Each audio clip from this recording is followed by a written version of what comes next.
Assalamualaikum warahmatullahi wabarakatuh. Selamat sore semuanya. Waalaikumsalam. Sore juga. Salam, selamat sore Bang El. Seperti yang udah saya sepakatin tadi, sore ini kita bakal jelasin hasil kerja kita yang tadi individu dulu, yang tugasnya udah dibagi di WA di Vicon ini ya. Sebelum itu tadi pembagian tugasnya kan udah dilakuin lewat WA. Gimana tuh saya? Di sini ada tugas struktur dan fungsi reproduksi pria, ada gambar dan nomor-nomor yang ditunjukinnya. Untuk nomor 1 sampai 3 itu tugas Rizky Ramlan, nomor 4 itu tugas Raffiada, nomor 5 tugas Eva Leroy, nomor 6 tugas saya, nomor 7 tugas Imelda Rahayu, nomor 8 tugas Najwa, nomor 9 tugas saya juga. Oke, kalau gitu kita langsung aja ya dari yang pertama. Dijelasin tuh itu gambar apa. Isai boleh screen recordnya? Bisa screen. Oh iya, share screen.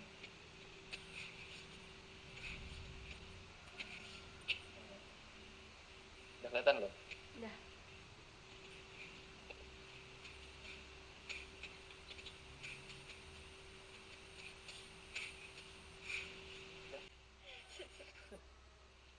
Oke, kita jelasin pertama. Gambar pertama ini yaitu skrotum. Skrotum merupakan bagian dari sistem reproduksi manusia pria yang terlihat terbentuk seperti kantung. Letaknya itu berada di belakang penis dan merupakan tempat dari testikel yang biasanya disebut dengan testis atau buah zakar. Pada skrotum terdapat banyak saraf dan pembuluh darah. Dan yang kedua, testis. Testis ini mengandung umbul halus disebut dengan sperma, kemudian dilepas dari lapisan teratas, filum, germinal, kemudian ke dalam lumen.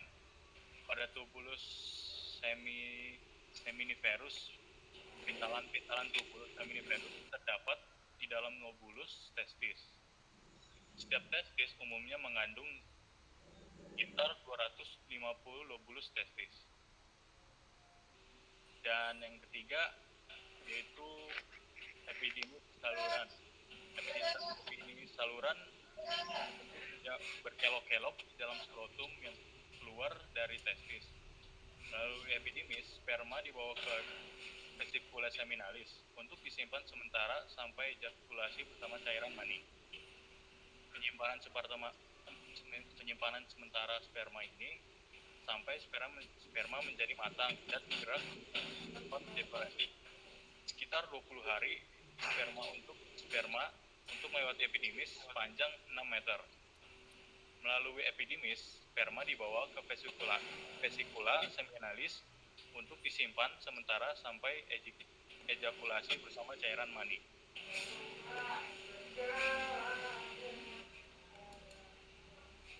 Oke, selanjutnya bagiannya Raffi. Nah, punten yang lain tolong mic-nya dimatiin dulu dong, pas yang lain lagi presentasi. Oke. Suara saya terdengar? Ya, dengar. Terdengar. Nah, di sini saya akan melanjutkan penjelasan dari bagian-bagian alat reproduksi pria. Nah, di sini saya akan membahas bagian yaitu saluran ejakulasi. Nah, saluran ejakulasi ini merupakan saluran pendek yang menghubungkan kantung semen atau uretra atau saluran kemih. Saluran tersebut mampu menyemprotkan sperma hingga masuk ke uretra dan selanjutnya diejakulasikan keluar. Dan saluran ejakulasi ini memiliki fungsi utama yaitu dari saluran ejakulasi adalah untuk menggabungkan sperma yang disimpan dalam ampula dengan cairan mani dan kemudian mengangkut mereka ke prostat. Penelitian juga menyatakan bahwa air mani mengalir melalui saluran ejakulasi saat ejakulasi untuk keluar dari tubuh. Oke, selanjutnya dilanjut sama Valeroy buat bagian ke-6. kelima kali, Say. Oh iya, kelima, maaf. Nah, untuk nomor 5 ini itu kelenjar bulboretralis. Kelenjar bulboretralis atau kelenjar koper merupakan sepasang kelenjar kecil yang terletak di sepanjang uretra di bawah prostat. Berfungsi untuk mensekresikan mukus bening yang bersifat alkali atau basa dan menetralkan setiap urin asam yang masih tersisa dalam uretra. Cairan bulbouretralis juga membawa sebagian sperma yang dibebaskan sebelum ejakulasi.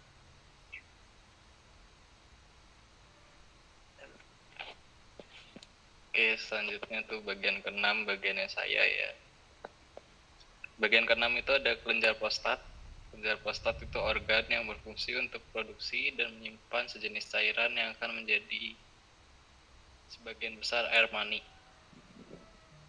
Kelenjar prostat melingkari mengelilingi bagian atas uretra dan terletak antara kandung kemih dan penis di depan rektum sehingga dilewati urin dan air mani. Muara dari ductus deferens dan vesicula seminalis menyempit di tengah prostat dan bersatu dengan uretra yang mensekresikan produknya secara langsung ke dalam uretra melalui beberapa saluran kecil. Prostat menyumbang 15-30% cairan mani. Cairan prostat sedikit asam, bersifat encer dan seperti susu, mengandung enzim antikoagula. Selanjutnya dilanjut sama Imelda buat bagian ke-7, vesicula seminalis. Oke, bagian selanjutnya yaitu vesicula seminalis. Bisa dilihat ya yang nomor 7. Jadi yang kecil itu. Jadi vesicula seminalis itu dikenal juga dengan sebutan kantung semen atau kantung mani. Lalu vesicula seminalis ini merupakan sebuah kelenjar yang berlekuk-lekuk yang jumlahnya itu ada sepasang dan terletaknya itu di belakang kandung kemih. Di vesicula seminalis sendiri ngehasilin suatu zat makanan berupa yang nantinya tuh zat itu bakal dijadiin sumber makanan si sperma ini. Jadi terus vesicula seminalis ini sendiri nyumbang sekitar 60% total volume semen, jadi yang paling banyak itu. Selanjutnya, dinding vesicula seminalis sendiri itu ngasilin cairan kental yang berwarna kuning-kuningan dan bersifat alkalis atau basa gitu. Di dalamnya itu mengandung mukus, gula fruktosa. Nah, si gula ini nih yang berfungsi buat nyediain energi buat sperma. Terus dia juga ada enzim pengkoagulasi, asam askorbat, dan prostaglandin. Jadi fungsi prostaglandin ini sendiri itu buat ngerangsang kontraksi otot polos di saluran reproduksi, baik reproduksi kalau misalkan pria berarti reproduksi pria, kalau misalkan wanita ya reproduksi wanita. Itu sekian tentang vesicula seminalis. Selanjutnya bagian 8 dilanjutin sama Najwa. Untuk bagian nomor 8 itu gambar vas deferens. Vas deferens atau dikenal juga dengan sebutan ductus deferens adalah sebuah tabung yang dimiliki oleh kebanyakan vertebrata jantan yang berfungsi menyalurkan sperma dari epididymis menuju kantung semen atau kantung mani atau vesicula seminalis saat ejakulasi. Vas deferens merupakan lanjutan epididymis yang mengarah ke atas, membentang dari epididymis ke uretra. Saluran vas deferens merupakan saluran panjang dan tebal yang menghubungkan testis dengan kantong sperma. Kedua ductus vas deferens, satu dari setiap epididymis, berawal dari skrotum di belakang kandung kemih. Masing-masing menyatu dengan ductus dari vesicula seminalis yang membentuk ductus ejakulasi yang pendek. Sekian penjelasan dari nomor 8. Bagian 9 dilanjut oleh Isai. Bagian 9 atau bagian terakhir itu namanya uretra. Uretra sendiri adalah saluran yang menghasilkan urin dari kandung kemih untuk kemudian dikeluarkan dari tubuh. Struktur uretra berbeda antara laki dan perempuan. Kalau pada laki, uretra nggak hanya berfungsi buat mengalirkan air seni, tapi juga semen yang mengandung sperma. Berawal dari kandung kemih, uretra berjalan sampai ke muaranya di ujung penis. Panjangnya berkisar antara 15-25 cm dan dibagi menjadi 3 bagian pokok, yaitu prostatik, membranosa, dan spongionosa. Uretra bagian prostatik adalah bagian uretra yang menembus prostat. Kemudian uretra yang bagian membranosa adalah bagian yang berjalan dari bawah prostat sampai sebelum penis, sedangkan bagian spongiosa adalah uretra yang berjalan di dalam penis. Udah semua penjelasannya dari nomor 1 sampai nomor 9. Ada yang mau diomongin lagi? Saya mau nambahin dong, yang tadi kan Isai bahas kelenjar prostat ya, yang poin nomor 6. Iya nih, yang ini bagian. Nah, Kenapa, tadi Mel? itu Imel juga sempat searching gitu, Say, tentang kelenjar prostat. Terus ada fungsi lain yang selain Isai sebutin itu tuh. Setahu Imel, kelenjar prostat tuh ngeluarin sekitar 30-35% atau kayak kira-kira tuh sepertiganya lah cairan air mani juga, jadi kayak vesikula seminalis. Kalau buat fungsinya sama, yaitu buat ngasih nutrisi ke sperma, juga buat ngelindungin supaya sperma itu bisa bertahan di dalam lingkungan vagina. Setahu Imam sih gitu, Say. Oke. Oh iya, mau nambahin juga nih, saya. Oh iya. Itu apa? Prostat itu mengandung jaringan otot polos, sehingga turut membantu untuk memompa air mani keluar melalui penis dengan kekuatan yang cukup untuk memasukkan ke dalam vagina untuk membantu sperma membuahi ovum. Jadi dia kayak pendorong gitu ya buat Iya gitu gitu ya. maksudnya. Oke. Ada yang mau nambahin lagi?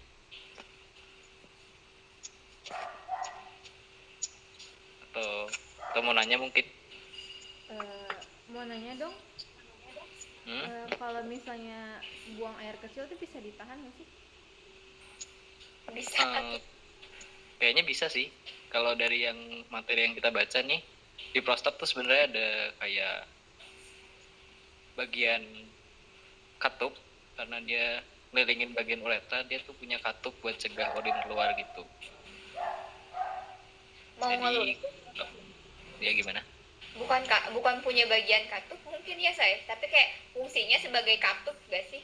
Oh iya, dia ngelilingin uretra, terus dia berfungsi sebagai katup.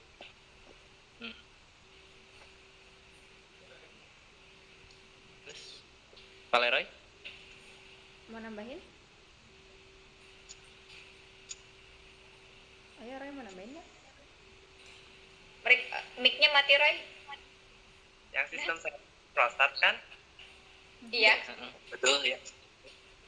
Ada yang Roy tahu nggak selain yang tadi kita udah diskusiin gitu? Kalau nggak salah sih sistem saraf prostat itu bisa ngebantu proses terjadinya ereksi pada penis kan ya? Gimana, Say?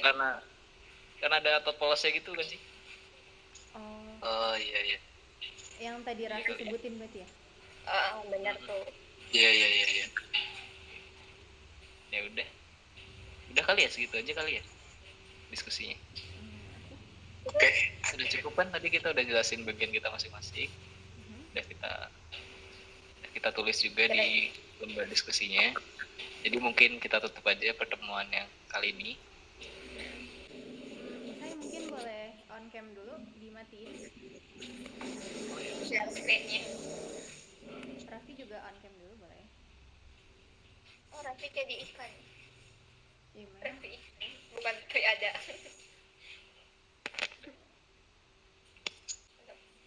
Oke, mungkin diskusi kita sampai sini aja kali ya. Selanjutnya kalau misalkan ada yang kalian bingungin, kita lanjutin ke grup WhatsApp lagi aja. Oke. Untuk teman-teman yang udah nyaksiin, terima kasih. Dan untuk Bu Yosi, mohon maaf kalau misalkan diskusi kita masih punya banyak kurangnya dan belum sempurna. Semoga apa yang kita diskusiin ini bisa ngasih manfaat buat kita semua ya. Amin. Oke, sekian aja diskusi kita sore ini. Oke. Annyeong. Makasih ya semuanya. Dadah. Terima kasih semuanya. Dadah. Assalamualaikum. Izin live ya. Salam. Salam.